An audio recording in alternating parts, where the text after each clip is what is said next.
welcome to the Deep Dive. Today we are plunging into a concept that's captured a lot of attention. Mel Robbins is the 5-second rule. Yeah, and for this deep dive, we're pulling directly from the source material itself. We've got excerpts from a YouTube audiobook transcript, and it's packed with personal stories, research insights, and experiences shared by Mel Robbins and, well, loads of people worldwide who've actually tried this rule. Right. So our mission here for you listening is to kind of cut through everything and really pull out the most important nuggets of knowledge, the practical insights. We want to give you a really clear understanding of the core ideas and, maybe more importantly, how you might actually apply them in your life. Think of it like a shortcut, maybe, to getting properly informed on this concept. Exactly. And the material suggests, really, that it's all about unlocking potential that's already there inside you. So, okay, let's unpack this idea. What is this 5-second rule, fundamentally? Well, at its core, it's actually incredibly simple, just like the source explains it. When you have an instinct, an urge to act on a goal, any goal, could be big, could be small, you're supposed to count down 5, 4, 3, 2, 1, and then, and this is the important part, you physically move. And if you don't move, yeah, what happens then? Well, according to the source, if you hesitate for more than those few seconds, your brain will literally stop you. It kicks in with the excuses. Right. That countdown, 5, 4, 3, 2, 1, it isn't arbitrary. The material really highlights there's this critical, very short window, usually less than 5 seconds, between that first instinct you have to act and your brain just, slamming the brakes, flooding you with doubt, fear, reasons not to do it. So the rule is designed specifically to interrupt that whole automatic hesitation thing. So the point is pushing yourself out of your head, right? Yeah. Where all the second-guessing lives. Exactly. Out of the thinking and into physical action. And what's really interesting, I think, is how the source emphasizes this rule isn't some kind of magic fix-all for everything. Right. It targets one very specific thing, stopping you from stopping yourself. The material points out that we all tend to hesitate in, pretty much the exact same way every single time that little urge to act pops up. It sounds so simple, though. Almost. Too simple. Just counting backward. Does it really work? The source insists it does, and apparently dives deep into the psychology. Yeah, this is where it gets really fascinating. The source points out the rule actually leverages some pretty powerful psychological principles. For instance, it creates a bias toward action. Just the act of counting down shifts your focus to the physical task of moving rather than the mental debate. Okay.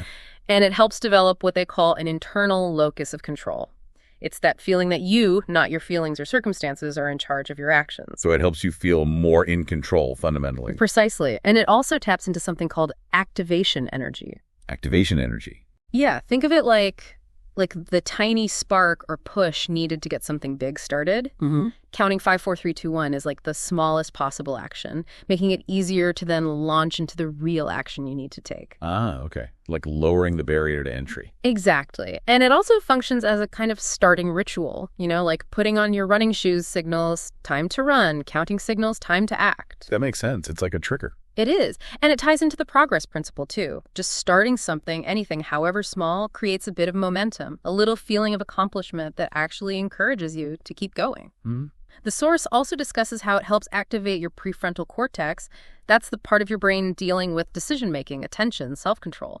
It helps you shift from just feeling or thinking into deliberate action mode, overriding those impulses. Which brings us, I suppose, to a massive barrier the source identifies. Our feeling. Oh, absolutely. This is huge in the material. The source makes a really powerful argument that we constantly make decisions based purely on how we feel in that exact moment. And how do we often feel? Well, tired, maybe uncertain, scared, perhaps feeling like we're not worthy, not ready. You name it. Yeah. And the core message here is that those feelings, they're almost never aligned with our actual long-term goals or what's genuinely best for us. So the rule helps create a separation, a gap between feeling and action. You don't have to feel like doing it, you just have to do it. Use the countdown to push past the feeling. Right. It's like watching professional athletes push through exhaustion or pain. They're not waiting until they feel like it, are they? They just do the necessary action. That's a great analogy. Okay, so the best way to really get this is probably through the examples, the stories shared in the source material. Let's look at some key areas where people have used it. Absolutely. The material is just full of these accounts, some really inspiring, of how this simple tool created pretty significant change. One of the most relatable applications, and apparently the one that started it all for Mel Robbins herself, is simply getting out of bed on time, something many of us struggle with. Oh, definitely. The source details this very straightforward wake-up challenge. You set your alarm maybe 30 minutes early, and this is key. You place it across the room, so you physically have to get up to turn it off. Okay. And the moment it rings, 5, 4, 3, 2, 1, you physically put yourself out of bed immediately. No hesitation. Why make it harder by putting the alarm across the room? Yeah. Why not just beside the bed? Well, the source explains that deliberate push is crucial. It requires actively overcoming that initial resistance, that powerful urge to just hit snooze. Right. Doing that right at the start of the day, it gives you this immediate sense of personal power. A small win, but it demonstrates inner strength. And apparently, it can have this kind of trickle-down effect on the rest of your life. The source shares stories, people like Tim, Jessica, Stephen, Tracy, Marie, all finding that just mastering their morning routine with the rule changed their whole mindset and actually spurred other positive changes throughout their day and lives. Interesting. So starting strong sets the tone. Seems to be the idea, yeah. Another huge area mentioned in the source is health and wellness. Apparently, almost half the messages Mel Robbins received were from people wanting to improve their health. Wow, half. That's a lot. It is. And the core problem, again, isn't usually lack of information about what to do for your health. It's the lack of action. And I'm guessing the barrier is feelings again. Not feeling like exercising, not feeling like eating well. Exactly that, not feeling motivated. The rule is presented as, well, potentially game-changing here because it gives you the tool to act despite not feeling like it. It's literally 5, 4, 3, 2, 1, go to the gym, 5, 4, 3, 2, 1, put down the unhealthy snack, 5, 4, 3, 2, 1, walk past the bakery counter. Just push through the immediate desire or lack of desire. Yes, pushing past those feelings that, let's be honest, you'll likely always have to some degree. The source shares stories like Anna and Erica, who realized they'd probably never just magically feel like working out consistently, so they just used the rule to move anyway, regardless of feeling. And the transformation. Some are incredible. There's a story about Charlie, who lost 176 pounds, his method, consistently making and drinking fresh juice, even though he admitted he didn't really like the taste. He just counted 5, 4, 3, 2, 1 and did it every day. Wow. That's commitment. It is.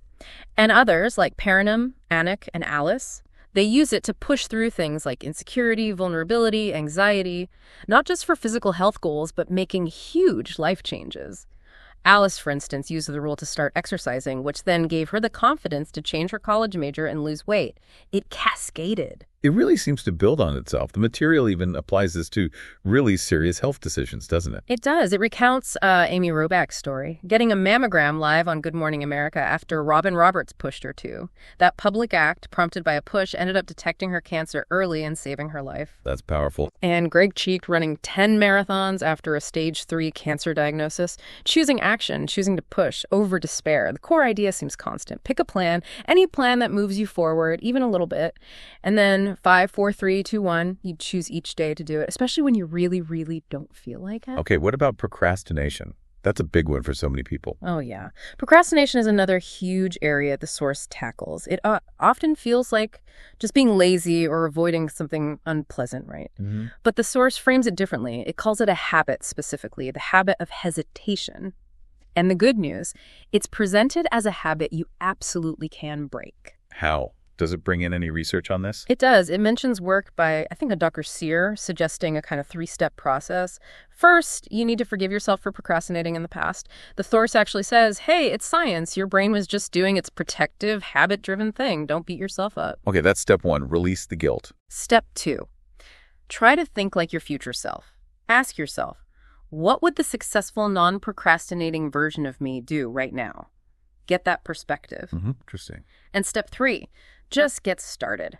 And that's where the 5-second rule comes in, as your starting ritual, your trigger to begin. So counting 5, 4, 3, 2, 1, when you feel that urge to put something off, that's the intervention. Yes, that's the physical act of asserting control over the habit loop. The source says it activates that prefrontal cortex again, gets you into action mode, and immediately helps you tap into the progress principle. Right, that feeling of momentum just by starting. Exactly. Even if it's just opening the document, writing one sentence, making one call, starting is often the hardest part. The source shares stories here too. Scott, a PhD student struggling with procrastination tied to financial stress, Danielle, Sai, even a 16-year-old kid named Andre, all using the rule just to overcome the initial block, the excuses, and just begin. Can this rule actually work on your thoughts too? Like mental habits worry, that kind of thing? The source seems to say yes. It does, absolutely. The source describes worry as almost like a default setting for our brains, a thinking habit that can totally hijack your mind in seconds if you let it. And it doesn't help, does it? Well, that's the key insight the source stresses. Worry doesn't actually solve problems, it just creates stress, paralyzes you, and frankly, it robs you of enjoying the present moment.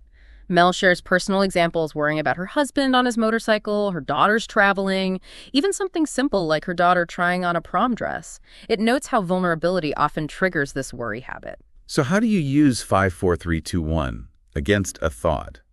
It seems different from physical action. You use it to interrupt the negative thought loop and then deliberately redirect your mind. So the moment you catch yourself starting down that worry path, you count 5, 4, 3, 2, 1, and then you consciously, actively focus your mind on something else, maybe a potential solution, a positive outcome, or, and this is interesting, something you're grateful for. Yeah, the source introduces the power of gratitude here.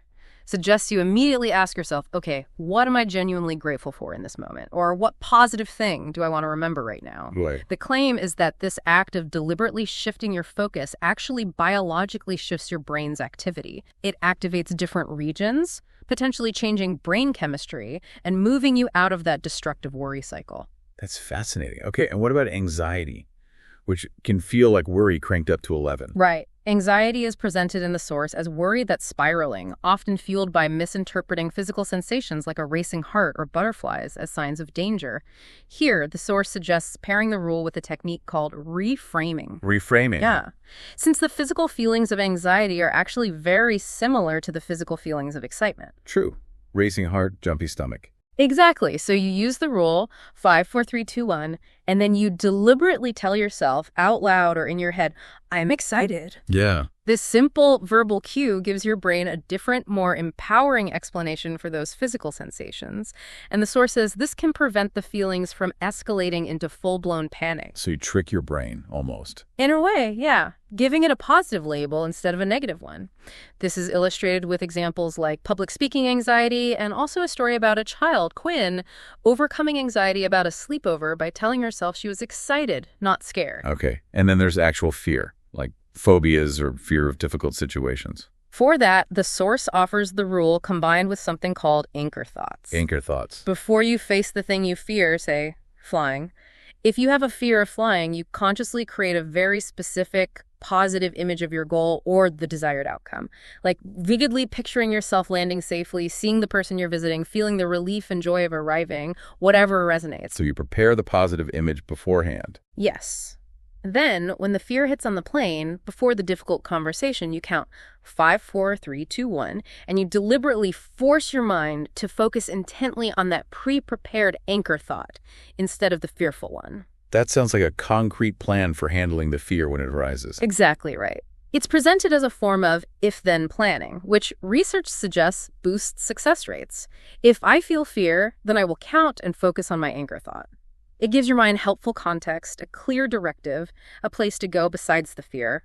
And the source says this helps the fear dissipate, or at least become much more manageable. Does it give examples? Oh, yeah. Mel Robbins claims she used this exact technique to cure her own debilitating fear of flying.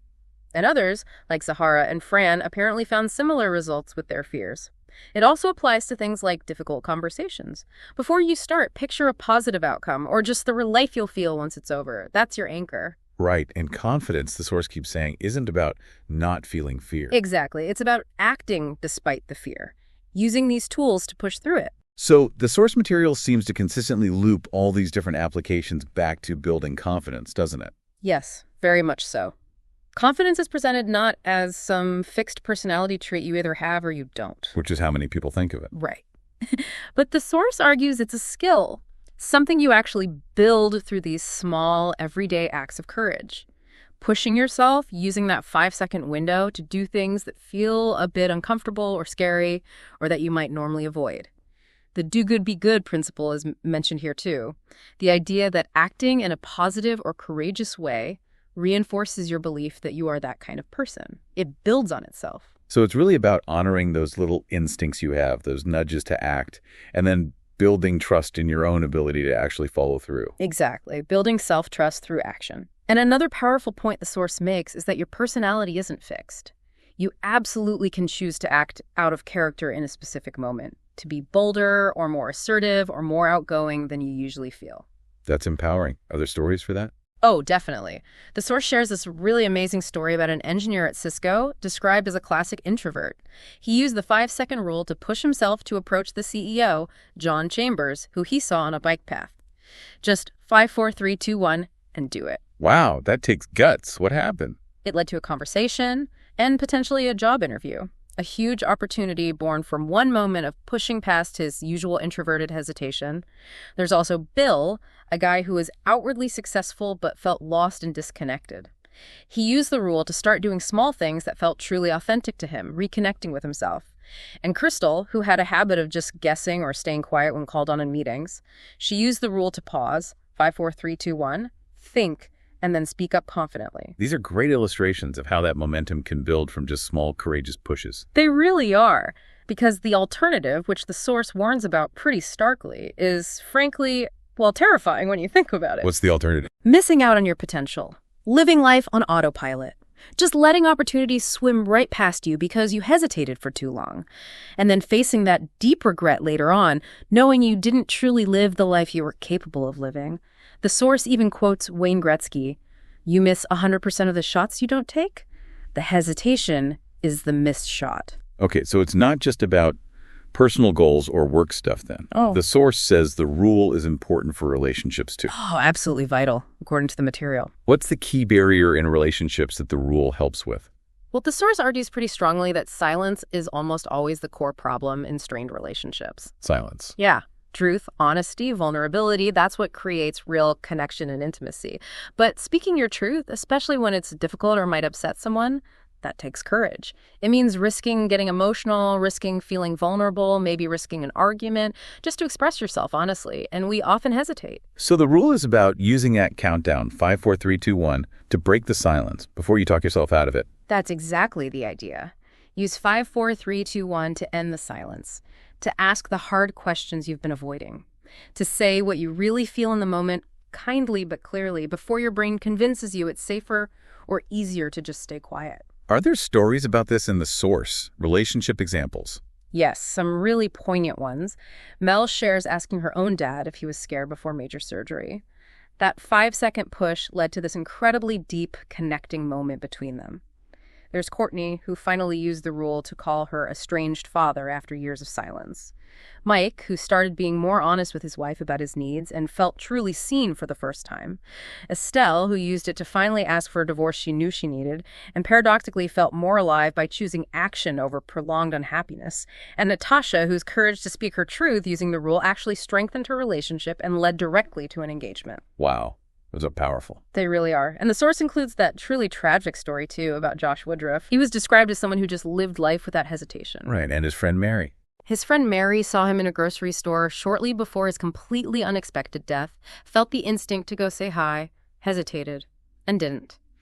And she lives with that regret. Oh, that's heartbreaking. It really is, and it powerfully underscores the message. Mm-hmm. Sometimes there genuinely isn't a next time. If something feels important to say or do in a relationship, the source urges you.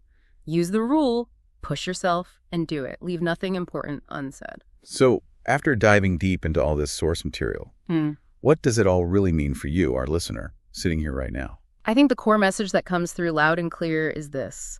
The power to change your life, to push past all that hesitation and fear and doubt, it's already inside you right now. It just gets unlocked when you learn to pay attention to your own instincts, those little urges or nudges you feel to act on your goals, and then immediately use that 5-second countdown to override the hesitation and actually take action. Yeah, it's framed very much as being about cultivating that everyday courage, isn't it? Building real confidence, one small, sometimes uncomfortable push at a time. And crucially, learning to separate the actions you need to take from how you happen to feel in the moment. Exactly. The source is upfront, It says the concept is simple, but putting it into practice is definitely not always easy. It requires conscious effort, real effort, especially when you're first starting and trying to break those old, ingrained habits of hesitation. But the potential rewards, based on everything we've explored in this material, they seem immense. Everything from finally overcoming procrastination and managing anxiety or fear to genuinely improving your health, strengthening your relationships, and ultimately, as the source puts it quite boldly, revealing the greatness that's already inside you, just waiting to be expressed through your actions. Yeah, and the source even mentions additional resources for those who feel they want more structured help, like a 31 sessions to real confidence program, apparently, to guide people in consistently implementing the rule across different parts of their lives. Well, this deep dive into Mel Robbins' The 5-Second Rule, drawing directly from the source material, it makes one thing abundantly clear, doesn't it? It really poses the question directly back to you, the listener. What are you waiting for? Are you waiting for someone else to come along and ask you or drag you or pick you or somehow catapult you into the life you say you want? Or are you willing right now, in the next moment you feel that instinct, to find the courage to just push yourself? 5, 4, 3, 2, 1, go. A powerful thought to end on. Thanks for joining us for this deep dive.